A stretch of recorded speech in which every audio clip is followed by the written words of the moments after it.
या या या या या या या या या या हा उठा. हाय नमस्कार, मी श्यामल. निर्भेसाठी ज्वारीचे मुरमुरे आणले होते. त्याचा चिवडा बनवायला घेतला. कधी काय नसेल तर स्नॅकमध्ये द्यायला बरे पडते आणि त्याला खूप आवडते. ते मुरमुरे थोडे भाजून घेतले आणि त्यामध्ये जिरं, मोहरी, कढीपत्ता, एक मिरची, हळद टाकून मुरमुरे टाकून परतून घेतले आणि मुलांसाठी हे हेल्दी स्नॅक तयार. थंड झाल्यावर डब्यात भरून ठेवले.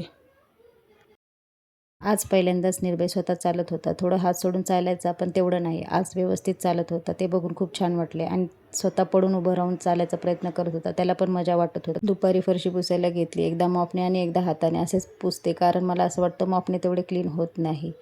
हाताने पुसल्यावर पुसल्यासारखे वाटते. म्हणून आज सर्व पुसून झाल्यावर घर खूप फ्रेश वाटते. फरशी पुसून झाल्यावर सर्व घर क्लीन झाल्यासारखे वाटते. गावावरून आल्यापासून स्किनसाठी जास्त काही केले नव्हते, म्हणून म्हटलं आज स्किन केअर करायला घेतली. रेग्युलर तर आपण मॉइश्चरायझर वगैरे वापरतच असतो. पहिला फेस क्लीन करून घेतला आणि स्क्रब लावायला घेतले.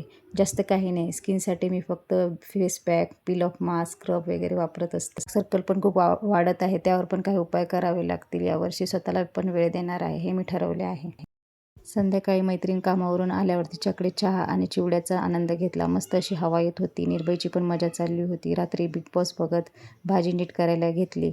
आज भाऊंचा धक्का होता, ते बघत भाजी पण क्लीन झाली.